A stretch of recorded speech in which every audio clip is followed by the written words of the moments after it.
Please welcome Congressman Mike Waltz.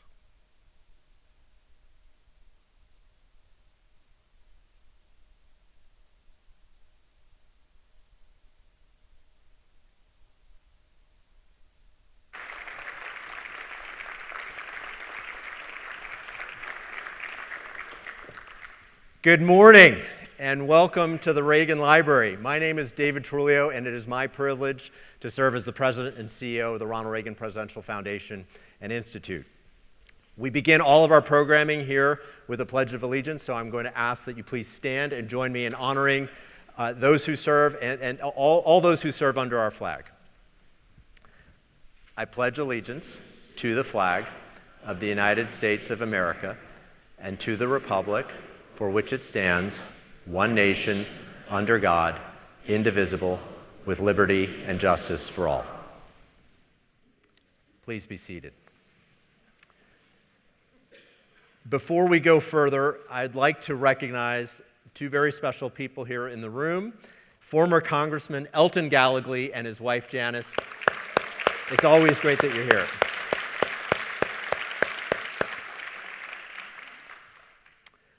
We have a truly special program today. Congressman Mike Waltz represents Florida's 6th Congressional District. He is a retired colonel in the National Guard, a combat-decorated Green Beret, former White House and Pentagon policy advisor, a small business owner, an author, a proud husband and father, and a man of faith. A Florida native, he was raised by a hardworking single mother, and he is the son and grandson of Navy chiefs. Mike has served his country his entire adult life. He graduated from the Virginia Military Institute with honors and served 27 years in the U.S. Army and National Guard, retiring during his second term in Congress. After being commissioned as an Army lieutenant, Mike graduated Ranger School and was selected for the elite Green Berets, serving worldwide as a Special Forces officer with multiple combat tours in Afghanistan, the Middle East, and Africa. For his actions in combat, Mike was awarded 4 Bronze Stars, including 2 for valor. Mike is the first Green Beret to be elected to Congress, and his latest book is Hard Truths: Think and Lead Like a Green Beret. The book reveals life lessons gained from 30 years of service leading special operations forces in combat, as a civilian national security policy advisor, as an entrepreneur, and now as a member of Congress who serves not on 1, not on 2, but 3 extremely consequential and serious committees: Armed Services, Foreign Affairs, and Intelligence. Of note for all of us, Mike makes the point in the book that the, quote, key attributes of a Green Beret, such as extreme determination, adaptability, and a commitment to bottom-up leadership, can apply to anyone's life, be it at school, at home, or at the office. Given significant internal and external challenges, this is a particularly consequential time for our nation. This is precisely the moment to address the hard truths facing us, and I cannot think of a better leader to invite to the stage of the Reagan Library to discuss them. So please join me in giving a warm welcome to Congressman Mike Waltz.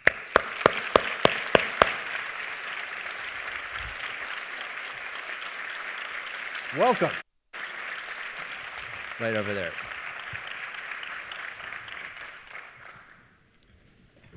All right. What an honor to be here. Every every time cool, I walk in here, yeah, it's a little bit of a chill. Well, let's provide the audience a little bit of context. So there are many extraordinary people in your life. There are 2 in particular who come to mind. One of them is articulated upon quite beautifully in the book. But tell us first about Brenda Waltz. Happy to. That's my mother, so my father was in the Navy, grew up in a Navy town. Unfortunately, I never really knew him. And my mother was my rock. And you talk about extreme determination. We grew up very poor. And she had 3 jobs: night security guard, dental hygienist, and insurance claims, and slept literally between 6 and 10 a.m. And just pounded her way through ceiling after ceiling, eventually retired as a executive vice president of Prudential Securities. And I got to tell you, the amazing thing, it took her 15 years of nights and weekends to put herself through school so that I could go through in 4, and we graduated the same year. She's a rock star. And you point out in the book she dealt with misogyny, she was underestimated, she was put in no-win positions, but she, notwithstanding all that, she was able to attain a very senior role at the company. And to be able to call her, I'll never forget the operator on Air Force One putting the call through. She hung up on him, thought it was of course thought it was a prank, but when she finally answered. Well, now tell us about another amazing woman in your life, Julia. So Julia is my amazing wife. For our Fox watchers here, her name is Julia Neshawat. Her sister, Dr. Jeanette Neshawat, is a Fox News medical correspondent and I think she was just on this morning. And this is an amazing, talk about the determination and the grit and the resilience of our immigrant families. Their mother came over through Ellis Island the year before it closed, Jordanian Catholics, so they were persecuted Christians in the Middle East, fled, got on a ship. The ship made it across the Atlantic, made it to Ellis Island, and sank in New York Harbor as they were getting off. And this, again, amazing immigrant family moved to Florida, and she raised a diplomat, 2 lawyers, and a doctor on her own. And so to then be sitting next to my wife, who, by the way, she's also a veteran with more combat tours than I have, was President Trump's hostage negotiator in the State Department, and then his Homeland Security advisor. So for us husbands out here that never win an argument, I literally never, ever, ever win an argument, but to see her call her immigrant mother from Air Force One, and amazing. And Julia sounds awesome. like exactly the type of amazing person we'd love to have here on stage as well. And a lot better looking. Yeah. All right, that's an important baseline. The other important factual baseline has to do with, basically, let's just define, because it's so central to the book and the discussion. Yeah. What are Green Berets and what do they do? Let's make sure everybody's operating. Sure. I get asked this in kind of high school groups, and actually I just had a very senior kind of national security journalist say, to be honest with you, I never really knew the difference with the Rangers, the Navy SEALs, the Green Berets. What's the difference? I think the easiest way to describe it, the SEALs and the Rangers, some of the best in the world. We can do this too, but this is what they really specialize in, the Osama bin Laden raid. Perfect mission. Middle of the night, other side of the world, very denied, difficult terrain, super high profile mission, 2 bullets in the bad guy's forehead, and they were out. Green Berets, like lightning raid, in and out. Green Berets take a much, much longer term approach. We have to learn multiple languages. We specialize in blending in local cultures. We have a very, very long time horizon. We build relationships, whether it's with indigenous tribes, a partnered military, local militia, and it'll just be 3 or 4 of us, no more than 12, and we'll train and advise and assist 1,000, 10,000 of them. So the SEALs are kicking in doors. We want the locals kicking in doors for us, by, with, and through. But what you have to understand, and this is why the attributes are so unique, we're very alone, very afraid. And one of my tours, for example, David, just to give you an example, there were 3 of us partnered with a task force of 90 Arabs, partnered with a battalion of 180 Afghans out there in the mountains. Closest I'll get to Lawrence of Arabia ever.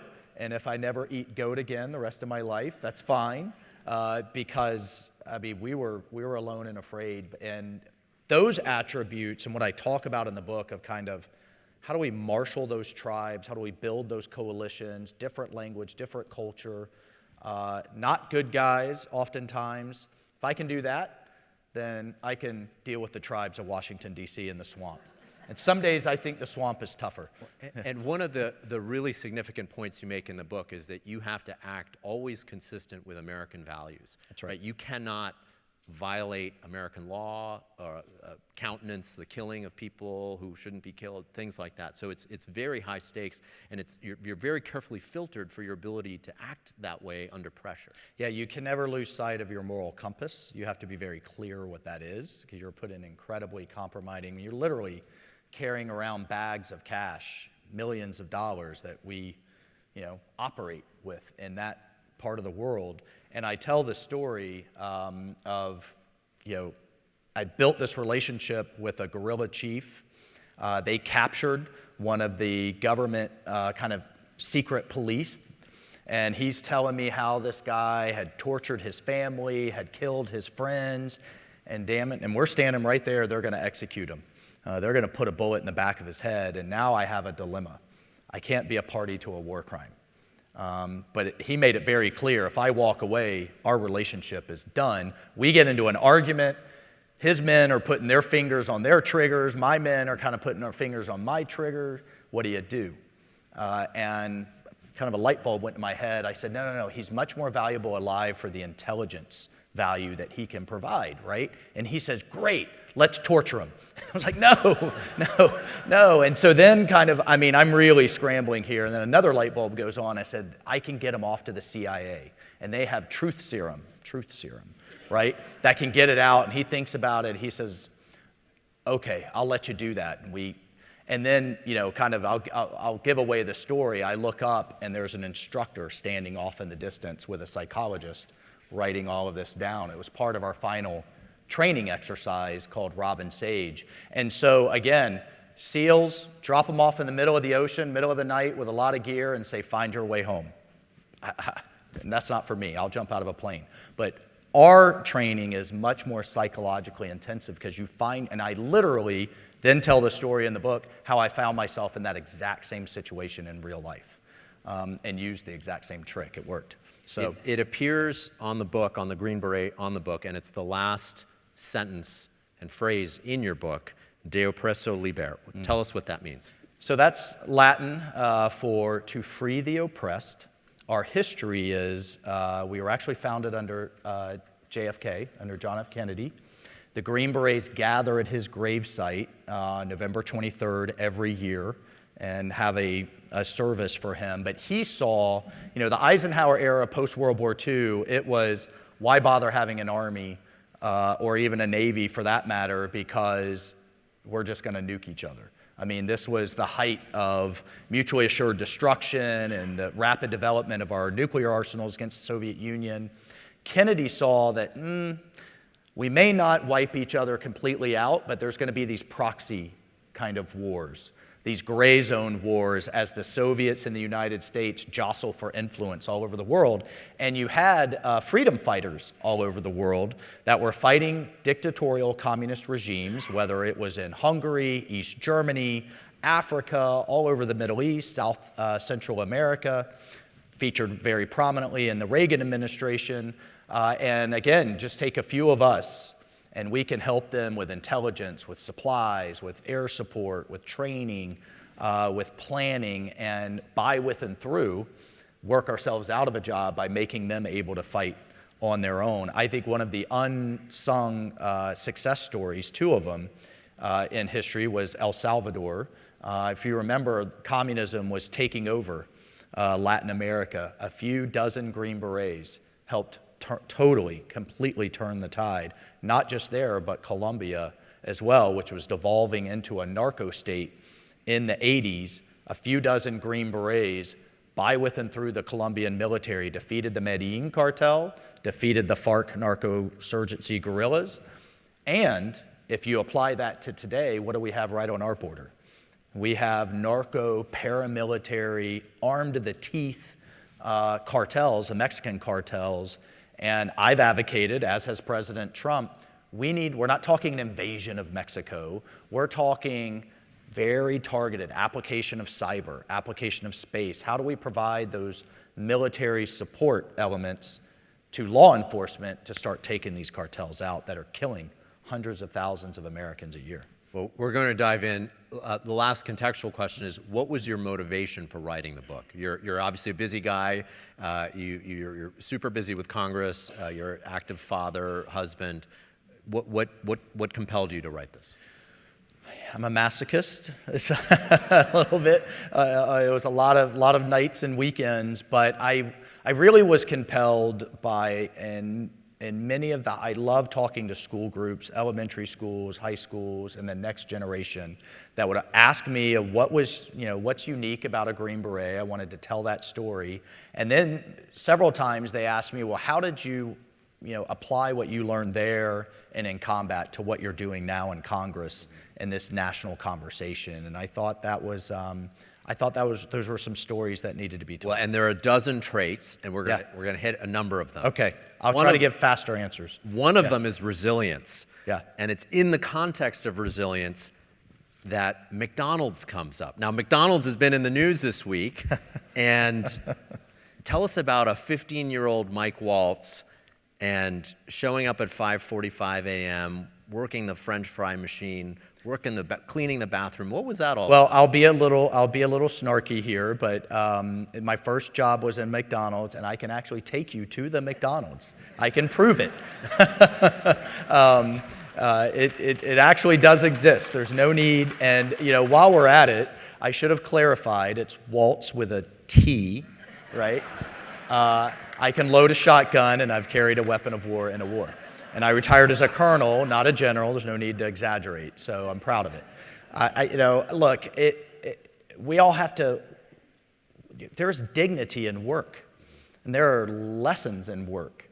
And I had, I'll never forget this lady. She was the meanest lady I've ever known. She had her boot up my 15-year-old rear end. If I was a minute late, if I slacked off, and I'll never forget making $3.05 an hour and handing every paycheck over to my mother to save up for a car, right? But those are life lessons.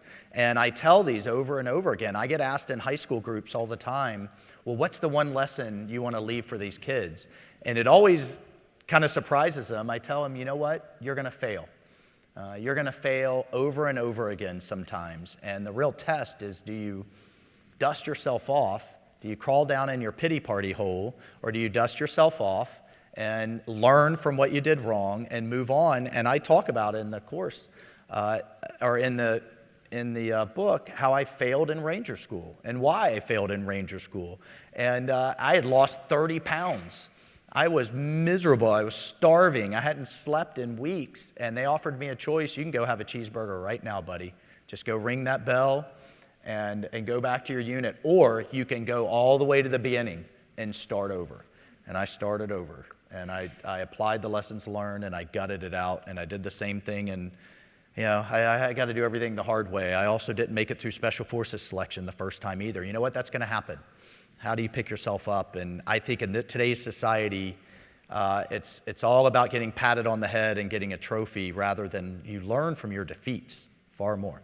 There are a number of examples of soldiers about whom you talk about their resilience. Captain Ken Dwyer, Sergeants Tom Rossi and Cesar Dario, Captain Rocky Versace. Is there anything you'd like to share about any of those or anyone else about resilience and how that inspired you? These are all people. These are Green Berets that I served with, that served under me. One lost a leg, an arm, and an eye.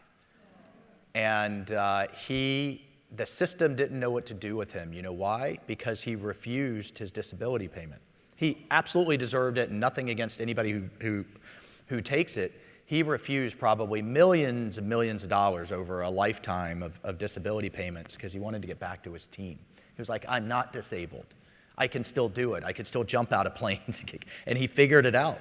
And then I talk about Captain Rocky Versace, another unsung hero. First Puerto Rican to receive the Congressional Medal of Honor.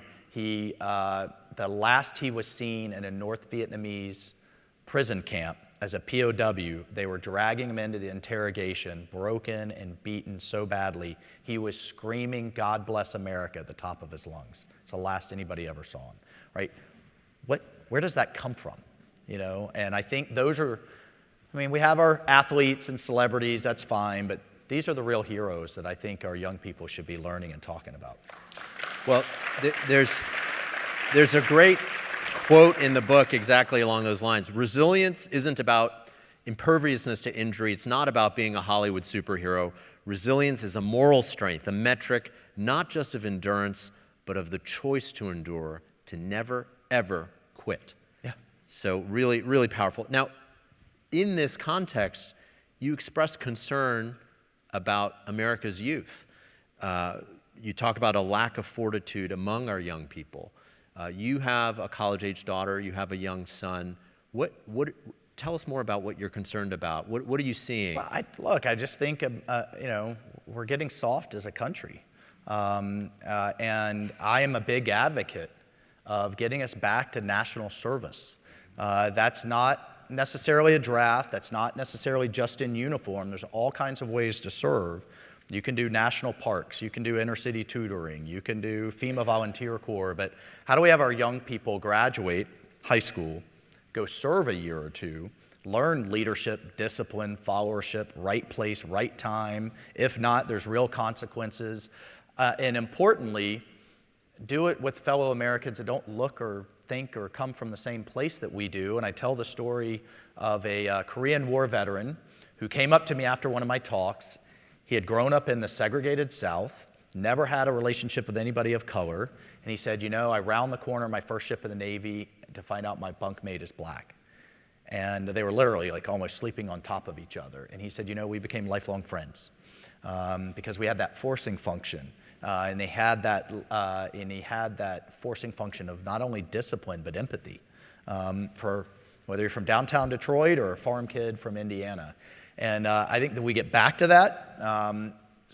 Many on the left want to give things away for free, whether it's free debt forgiveness or free college. I think you, the taxpayer, deserve something in exchange for that, and you get a better citizen from it. And so we're making progress on that on the Hill. I just had a big win. We're expanding junior ROTC in our high schools by 30%, where you're going to get those life skills and get a positive mentor and somebody that served. You speak passionately in the book, as you just did now, about national service. You also talk about the need for mentors, coaches, churches, and sports clubs. Is it fair to say you're seeing that civil society is degrading? And if so, what do we do about that? No, I just think there is this constant narrative and mantra, and this is where I'm going to channel my inner Reagan, this constant narrative and mantra that government solves all your problems. Wherever you have a problem, there's a program, right? And he knew, and Lord knows, the longer I'm in D.C., I see that government causes as many problems as it solves, and it is often way too expensive and takes way too long and delivers too few results. We can solve our problems as communities, as neighbors, as churches, as civic groups, as people who will volunteer to help one another. We see it all the time in hurricane season in Florida with the Cajun Navy and the Cajun Air Force. And look who was up in Western North Carolina first, fellow Americans. People who just, my fellow Congressman, Corey Mills, hopped in his own helicopter and his own dime and just started taking things up there. So the more fellow Americans step up for fellow Americans, the better. But I think we can imbue that, as it was with the greatest generation, in a systematic way through national service. Another key concept in the book is restraint. I can tie what you just said to restraint. Let's restrain ourselves from wanting government to do more. But restraint comes up incredibly powerfully in a story you tell early on in the book, where you were faced with the decision of whether or not to order the shooting of a spotter who was causing mortar fire headed to your position. Yeah. So tell us about this spotter and why this is such an important story right at the beginning of the book. Yeah, so we were ordered to kind of hold the line in a valley in Afghanistan, to not let anybody through and to not retreat under any circumstances. And pretty soon we find ourselves under mortar fire, and these rounds are walking in. One of my snipers sees through his scope out on the hillside, probably 10, 12-year-old little boy.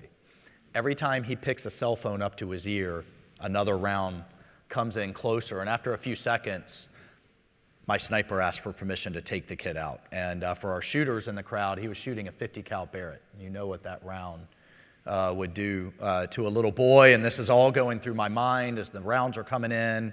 I'm a father. I'm thinking about the rules of engagement. You know, is a cell phone considered a weapon? Am I going to kill a civilian? Am I going to get court-martialed? And he's screaming, the sniper's screaming at me at this point to take the shot, and I said no. And I told him, take a warning shot. And after he cussed at me a few times, he did. Fortunately, the boy ran into his village on the other side of the hill. We followed him in. The Taliban had lined up every family and said, give us your oldest son to go attack the Americans or else. One family refused, and they hung their 7-year-old little boy. And you talk about something that'll stick with you for a long, long time. So was restraint the right choice then? I think so. Had one of those rounds killed one of my Green Berets, and I'm trying to explain not taking the shot to his family? I don't know. And then I go through, just quickly, I kind of go through different episodes in American history where our leaders showed restraint. I talk about how, if you remember the first Gulf War, H.W. Bush, everybody was demanding he go all the way to Baghdad, and he said, no, we're going to stop in Kuwait. Grant, with Lee's surrender at Appomattox, showed restraint, I think prevented guerrilla warfare in the South for years. And then some unsung heroes. One of my favorite stories, there was a Soviet submarine captain. Yes, can we do audience participation on that? How many people have heard of Vasily Arkhipov or Stanislav Petrov? I had not until I'd read the book. So just for the record, there are about 4 hands that have gone up, maybe 5 hands, and literally every single one of us and everybody on planet Earth was affected by the actions of those 2 men in separate incidents. So Vasily Arkhipov was a Soviet submarine captain. The U.S. Navy was blockading Cuba during the Cuban Missile Crisis. And he was ordered to fire a nuclear-tipped torpedo from the submarine into the middle of our fleet. And he refused the order. And he ended up going to the Gulag. I mean, you don't refuse orders in the Soviet Union. But his refusal, his restraint, literally saved the world. And in the other instance, the Soviets deployed a new early warning system for its nuclear missiles. It went off that the United States had launched, and immediately, I mean, you have minutes. He should have elevated that right up to the Kremlin. He sat on it and waited. And, you know, if we had launched, you know, it could have cost his country, but something wasn't right. And it turned out a glint from a satellite had triggered this warning. And I mean, he literally saved the world by showing restraint. You point out that Petrov realized why are we seeing only 1 missile launch picked up by our system? There should be lots of missiles. It just didn't make sense. Something was off, but the easy thing in that circumstance would have been follow the order, launch the missiles, and now we have get it off his plate. He didn't want to make that decision, right? But he did. Right. So fascinating. Now, another trait is determination, and you talk about inspiration from Master Sergeant Roy Benavides. So tell us a little bit about him, and you got to see a display about him here at the Reagan Library earlier today, including a certain award he got. But I'll let you tell us. If you remember anything from today, look up Master Sergeant Roy Benavides. Look up Ronald Reagan's speech awarding him the Medal of Honor, and then Benavides' speech afterwards. If you wrote it in a book, you wouldn't believe it. But long story short, he grew up from nothing, joined the Army, became a Green Beret, and in the middle of a firefight, one of his units were completely surrounded. Reinforcements are jumping on a helicopter to go in, and they said, let's go. He had left his rifle in the bathroom, so he just jumped on the helicopter with a knife. That's it. And they land, and I mean, he was stabbed, he was shot, he was blown up with grenades and fragments as he's on the ground dragging soldier after soldier into all of these helicopters. He was finally the last to leave. He was so badly wounded and just disfigured, they took him for dead. His eyes were welded shut from the dried blood.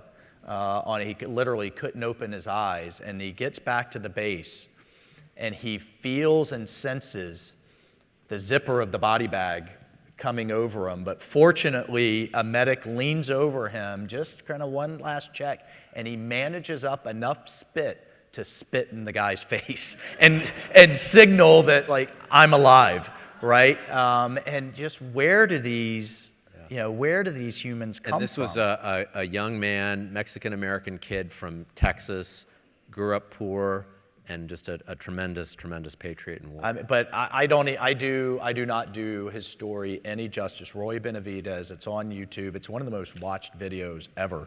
And his Medal YouTube. of Honor is here at the Reagan Library. His family has been very kind to lend it to us. It will be here through the end of the calendar year, and then it will return to his family. So if anyone's interested, please definitely go see it. It's really powerful. Another theme is speaking truth to power. Now, though we didn't know each other at the time, we were both staffers in the Rumsfeld Pentagon, and you actually got thrown out of a meeting with Donald Rumsfeld, which I can say as a former Rumsfeld Pentagon staffer is a very unappealing thought. Not a pleasant experience, I'm sure. But tell us about truth to power and what caused you to get thrown out of that meeting. Yeah, I actually got thrown out of a couple.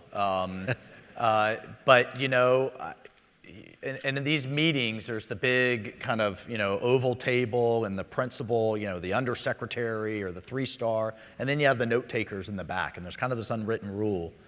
You sit in the back and shut up, especially in Don Rumsfeld's meetings. And in one of them, this general, so I had this to take a step back, this really unique perspective. I did a lot of my time in the Green Berets and the reserves. So I would be out there for a year, but then I would come back, put a coat and tie on, and then I was also a civilian policy advisor in the Pentagon and in the White House. So I had to be the only idiot in Washington that was writing the strategy and briefing it and then had to go do it. But I also had that ground truth to bring back. And I tried to do that, often to the detriment of my career. And in one of these, this general is going on and on. The Afghan army is doing great.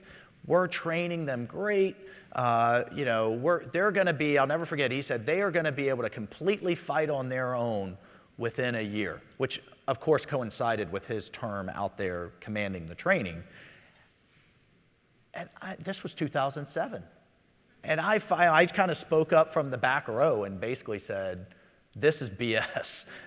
These guys are 80% illiterate. We're going to need to be with them for 20 to 30 years. We're with the South Korean Army for the last 70, advising and helping and getting them to a better place. And man, Don Rumsfeld did not want to hear it, and kicked me out of the meeting. But you know what? You have to speak truth to power. And if I could just tell one more. There was an element, I tell the story in there of George C. Marshall, who was the chief of staff of the Army in the run-up to World War II and then overall forces during World War II. FDR was known to have a hot temper, like Don Rumsfeld. He fired generals, I think, for fun. And he was determined in the 30s, in the height of the Great Depression, to cut the defense budget and was sending that over to Congress. And Marshall stood up to him in a meeting, really checked him, made the point of what the Germans were doing, what the Japanese were doing, and kind of fought him to a standstill to where FDR invited him back the next day, and he convinced him to not only not put the cuts, but to actually increase the defense budget. This was 1939. Literally, I think, saved us and put his whole career, put his stars on the line, because when he walked out of that meeting, his buddy, who was the Secretary of the Treasury, said, "You're done, man. I hope you enjoy fishing. After this, Roosevelt's going to fire you." Not only did he not fire him, he listened to him. There are some profound layers to the stories that you just referenced in the book and to what you just said. One, you make the point, is that once you start speaking truth to power, it inspires others. Right? So being the first to actually speak up can cause a positive domino effect. There's another really significant insight in that, and that comes in the context of very understandable praise for our all-volunteer military. And obviously we admire anybody who chooses to serve.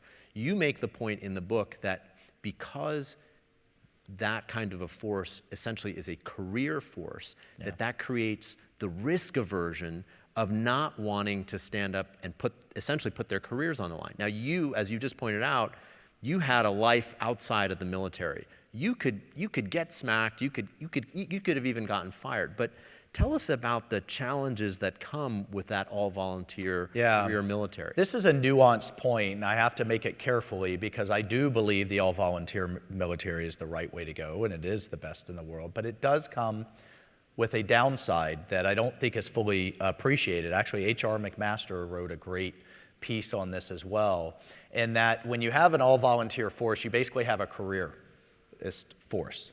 And a deployment, a one-year deployment, becomes kind of a blip on an otherwise very promising career. And all too often, it kind of becomes a mentality of don't screw it up. You know, don't have a base overrun, don't lose some sensitive equipment, don't have your men out in a situation where they could get attacked too forcefully. So slowly but surely, the default action in any type of gray area situation becomes inaction. And what I saw over and over again, over in Afghanistan, Iraq, Africa, was this kind of bunker mentality.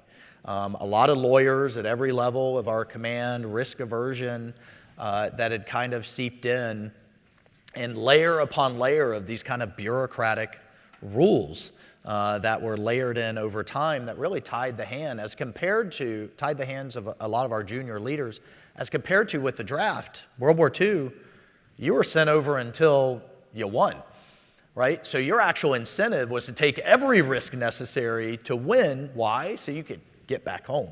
And it is really created this different series. And I tell story after story of like for example, one was a platoon leader who couldn't go off of his base unless he had 4 working armored vehicles.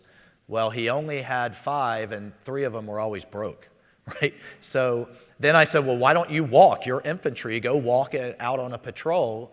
Well, he had a 20-man platoon. He had to leave no less than 10 behind to guard the base, but he had to take a minimum of 12 on any patrol.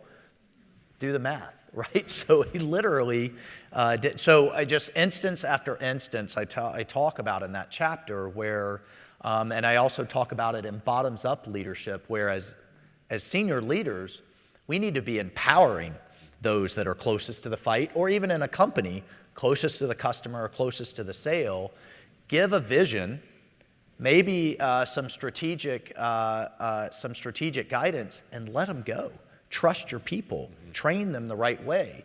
And as Green Berets in very autonomous situations in the middle of nowhere in a valley in Africa, you have to do that. But you also have to have the maturity and the judgment to know when to show restraint or when to show boldness. And as a Green Beret leader and as a CEO, and now I certainly try as a member of Congress, empower those closest to the fight, give them the vision, give them the resources, and I think you'll win. And that's the same philosophy that Elon takes with SpaceX. And you could see what they're doing now compared to a lot of these legacy defense companies. Well, and much of what you just referenced comes up in the context of the Boldness chapter. So tell us what a Jenga truck is and how you almost lost your Army career, I guess, another time. Yeah, another time, right. I was almost relieved probably 4 or 5 times. So what we found, there was one particular Taliban commander that we were going after, and he was in a mountainous area. There's only one road in, one road out. They always had that road monitored. Anytime we would go by helicopter, the spotters would see him. Often we had the helicopters denied for all kinds of reasons. So we ended up hiding our unit, disguising our unit in the back of what these colorful, almost like dump trucks that the Afghans called Jenga trucks, that because they had little bells all around them they would jingle down the road. And we hid them in there.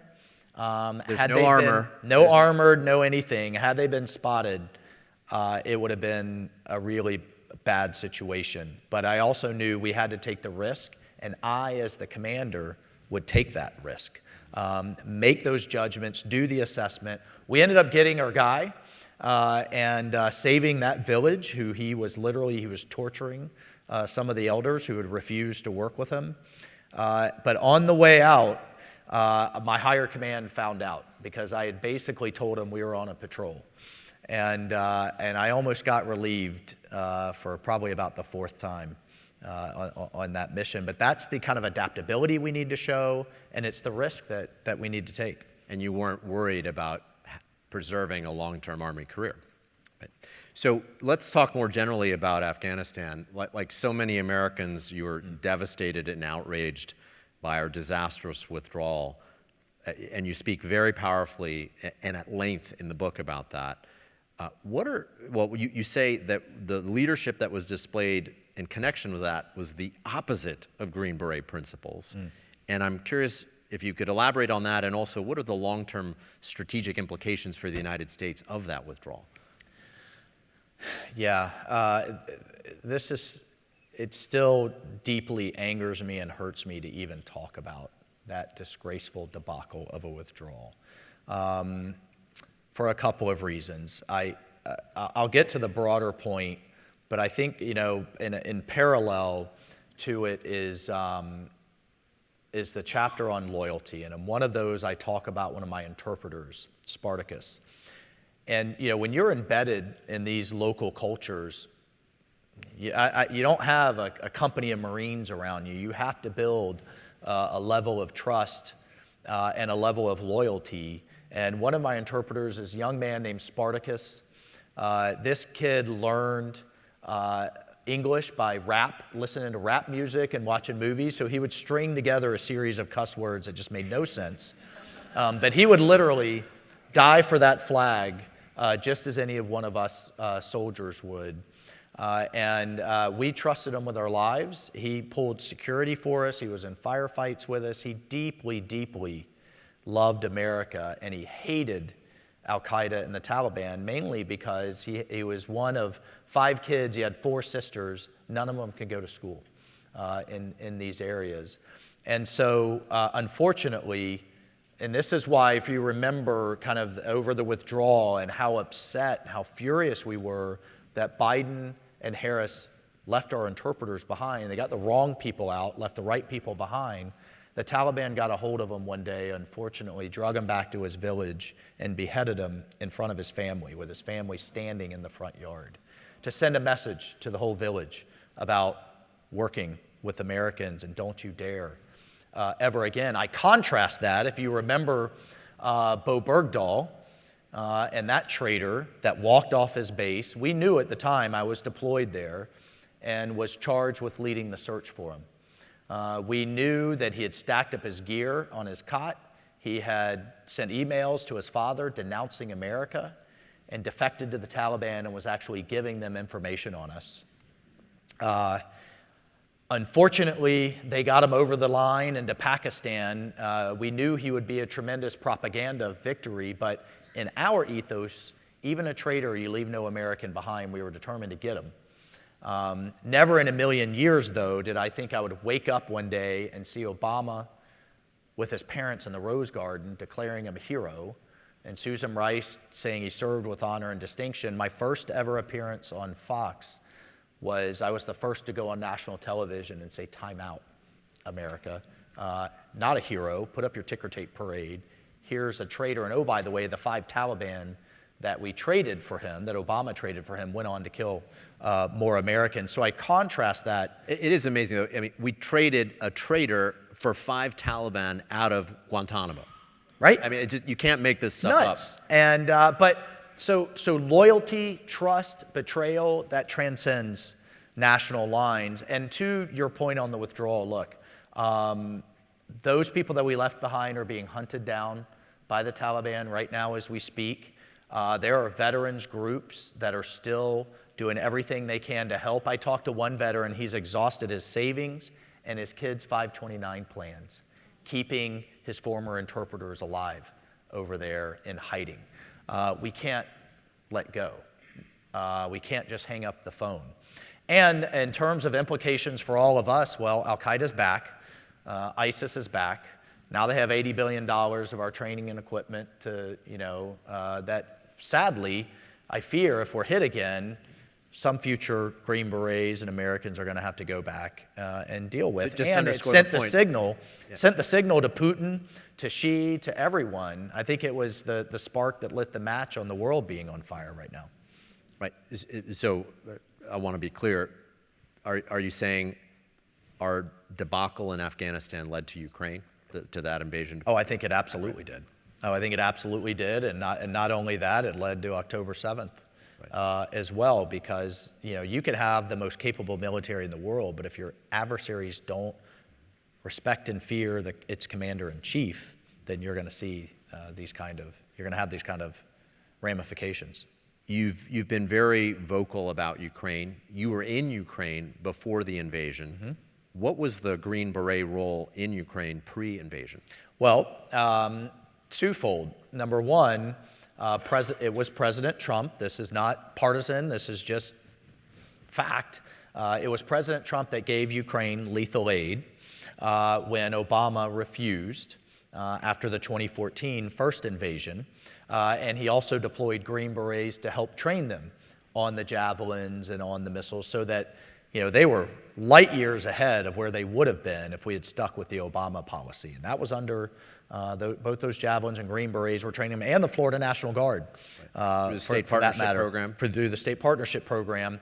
And this is how I think the people around Biden and Harris have a complete misunderstanding of deterrence. I went over as a member of Congress to Ukraine the month before the invasion. Russia's, got its entire army stacked on the border menacingly, and the Ukrainians were begging the Biden White House for weapons. They said, arm us now before the invasion, and maybe Putin will think twice. And the response constantly was, and this was the embassy in Kyiv telling me this, they were frustrated through the roof, that every time the Ukrainians asked for something, the response was, no, that's too provocative. That's too escalatory. We need to de-escalate the situation. That we don't want to give Putin the excuse that he's looking for by giving you to invade by giving you weapons. They're applying the same mentality to Taiwan. Right. Now, we don't want to provoke Xi Jinping by arming Taiwan. But what you're saying is the weakness itself is the exact provocative action, right? So now, where we are today, you've been clear, no more blank checks for Ukraine, but at the same time, you are very much an advocate for supporting Ukraine. Can you? Well, we have to stop Putin. My frustration is this administration has slow rolled a too little, too late. Eventually, they get there, and slow rolled us into a stalemate. And just pouring more billions in, I think, is the definition of insanity at this point. My biggest frustration is actually you could win this economically. Russia is a gas station with nukes. Their entire economy runs on oil and gas and their exports of it. By the way, they're exporting more now than they did pre-war. So much for the sanctions that Biden promised.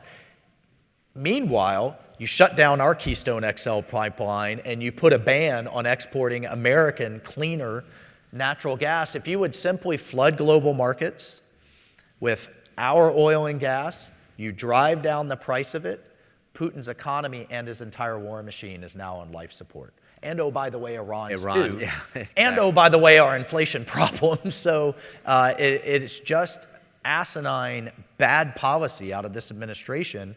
And to say, well, if you just don't keep signing blank checks, you're pro-Russia is insulting. There's a lot of middle ground between just throwing weapons behind it, which, by the way, we need to have to deal with China. The perfect segue. You say very ominously in the book, quote, the existential struggle with the Chinese Communist Party. That's what you referenced, that America has an existential struggle with the Communist Party. Look, you sit on the Armed Services Committee, the Intel Committee, the Foreign Affairs Committee. Nobody in Congress is more informed than you about the nature of the threats and challenges. I also drank a lot of bourbon at night, but yeah. Probably, but not too much, just a few. So at a high level, help us think through what is the way ahead in addressing a People's Republic of China led by Xi Jinping and the Chinese? Well, Xi Jinping, I mean, just take him at his own words. He is openly talking about the decline of America, replacing America as a global leader, the decline of Western values, replacing those with, what is essentially a techno-surveillance state dictatorship. The first step was Tibet. The next step was Hong Kong. The next step is Taiwan. And to understand the implications, not only would they control 80% of the world's most advanced computer chips, if you look at the geography, they would control the shipping lanes into Japan, South Korea, Southeast Asia, about 50% of global GDP. So the stakes are enormous.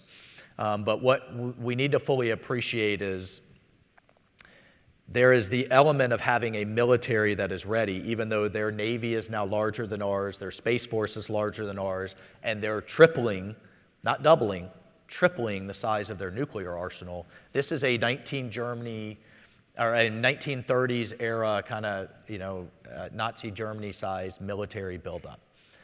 But they don't intend to stop us from intervening should a future president decide to, tank to tank, ship to ship. They want to hit America itself. They are going to deter you for wanting to stop them by hitting our ports, and this is through cyber, our water supply, our pipelines. Look up the term Volt Typhoon, and they're not just spying through cyber now, they're putting cyber time bombs into our system. The first shot in every war game now is fired in space and in cyber. And so I have been a huge advocate for Space Force. I tell the story actually in terms of unconventional thinking and adaptability. Everybody remembers it was just a few years ago when President Trump announced the Space Force. Everybody laughed. Everyone mocked him in the media and academia in Washington, D.C. Remember the Netflix series with Adam Carell, the Space Force series? Well, you know what? Just a few years later, we see how right he was. Because what the Chinese know is our entire economy is dependent on space. Agriculture, GPS, banking, real-time logistics, and they've developed the capabilities to take it out and to send our economy dark. And so, love him, hate him, what have you, his instinct was, well, we can't be number one on Earth if we're number two in space, and we need to be able to defend those assets. And he got that line from somebody. Who was that? That was from me. Okay. All right. That we inserted in his speech during a visit to the SpaceX, their first big launch. Right. But you can't be number one on Earth if you're number two in space. Right. And the point is, and I've just the more I've gotten to know him, seen him operate, that's his instinct. He leads it to others to kind of put all of the details in place, but also. He believes in accountability, and his own Air Force secretary was listening to the generals who did not want to do Space Force. They hated it. And she was listening to them and not to him. She woke up one morning and got fired by tweet. Kind of a mean thing to do. But you know what? The generals were in our offices in Congress the next week. How do we create the Space Force, right? And got the message real fast. And that kind of accountability, you're fired. I think we need a little more of that in Washington, D.C. And how many people got fired for Afghanistan? 0. Okay. Not only are they not getting fired, they're getting promoted. Several are being nominated to be ambassadors and are getting promoted. Briefly, the war that Israel is waging following the attack from Hamas, the attacks from Hezbollah, your thoughts on the current state of play? And where that's headed? Well, the problem always has been we've never let Israel win. And we need to be doing everything we can to help them win. And we're not Thank now. God. We're not now. Right. Well, thank God that Bibi Netanyahu did not listen to Biden and Harris, because had he listened to them, Nasrallah, the leader of Hezbollah, would still be alive. Sinwar, the leader of Hamas, would still be alive. And it would be a countdown clock till the next October 7th. They specifically said, don't go into Rafah. And don't go into Rafah, where Sinwar was. Right. Stop escalating the situation, Bibi. You're the problem. Where the real problem is Iran. And as long as Iran is flush with cash, even with all of Israel's successes, And the pager and beeper operation, I mean, I can't wait to see that movie and book be written. Talk about one of the most incredible covert action operations in history that took these bastards out. As long as Iran is flush with cash, though, they're going to help all of them rebuild. We have to go to the core root of the problem, and it's their cash, and it's supporting, as Reagan did, the freedom fighters, as Green Berets were built to do. We should all know the name Mahsa Amini. This was a young girl who dared not wear a hijab. Iranians' virtue police killed her, beat her to death for not wearing a hijab, and you had schoolgirls and then soon the entire country protesting in the streets, and we just let the Iranian regime brutally repress it again. Whereas with the Soviet Union, many Russian dissidents, the Solidarity movement, all of them, they were household names because we got behind them in a really important way, and not just in Iran, in Cuba, in Venezuela. We should be very forcefully standing at the podium, as Reagan did, and saying, "We're with you." Given the tremendous access to information that you have through the different committees that you work in, and more broadly your experience and your networks, at the level that's suitable for a public audience, are there one or two issues that are very important that maybe aren't getting the attention they deserve, or things that either keep you up at night or that informed American citizens should have in mind as this issue or that issue is really important, it's just not getting much attention? Well, I think the thing that, we saw how the country responded to a shortage of baby formula, right? And I go back to never in our history, it's one thing that manufacturing and so many things have left this country, have been outsourced, and how that's devastated much of middle America. It's been replaced with opioids and fentanyl and all kinds of bad things, but never have we had it in the hands of our adversary, as I was saying earlier. We no longer make antibiotics in this country. They do, 90% of them. I tell the story in the book. There's this element called antimony, rare earth element. You literally cannot have ammunition without it. Our Defense Department, our military can't have ammunition. They come to us, all kind of in a tizzy.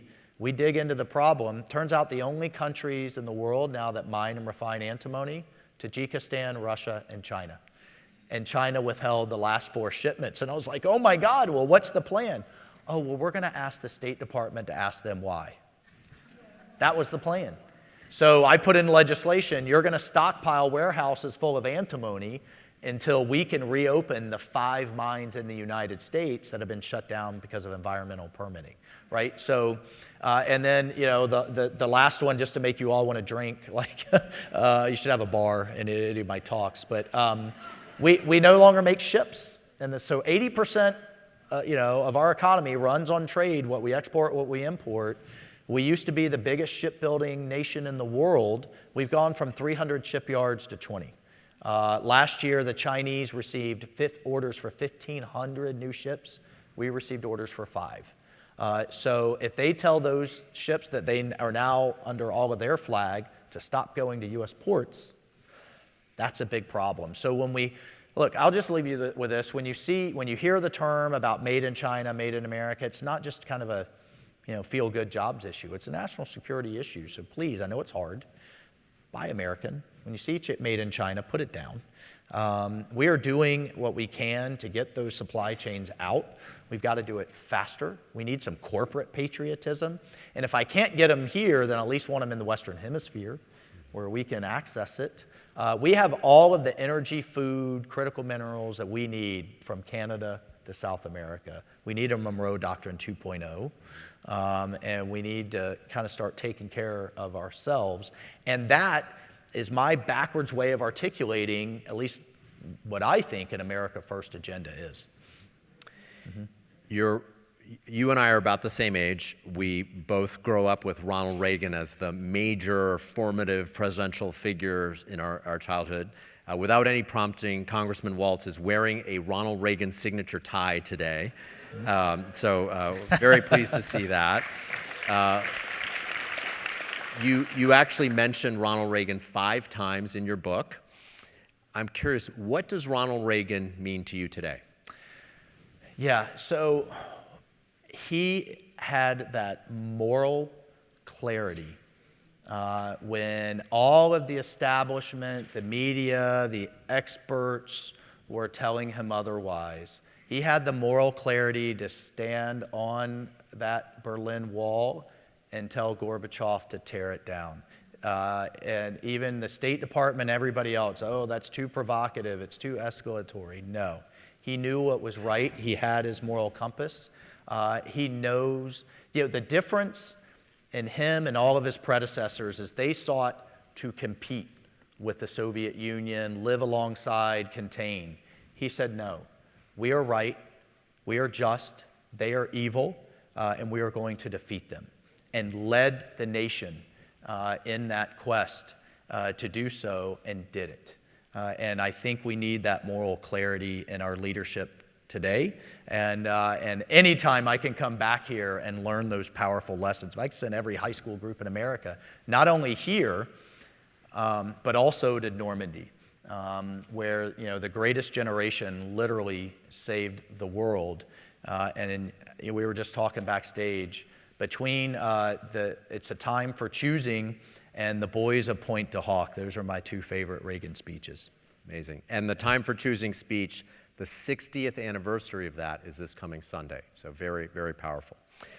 I'd like to close with your own words. There's a really powerful passage in the book. It says, quote, "Green Berets don't walk away from a crisis. Likewise, there is no walking away from the crises that confront this country, no matter how difficult, intractable, and maddening they seem. The qualities that make the Green Beret indispensable abroad are the qualities we need more than ever at home." Really powerful, a tremendous book. I encourage everybody to read it. I had a blast reading it. Thank you, Mike. Thank you for being here. Thank you. Thank you. Well, I'll stop. As veterans, we all know the challenge coin. Mine says presented for outstanding servant leadership, because I'm a proud Christian. I believe we should walk this earth as Jesus did, with humility, but with strength. Thank you. I'd love for you to have it. And I'm also an Episcopalian, and as I mentioned, I like a good drink, so it's a bottle opener. So you can... Oh, thank you. Appreciate it. Yeah, thank sure. You. It means a lot. Yeah. Really appreciate it. Thank you. Thank you.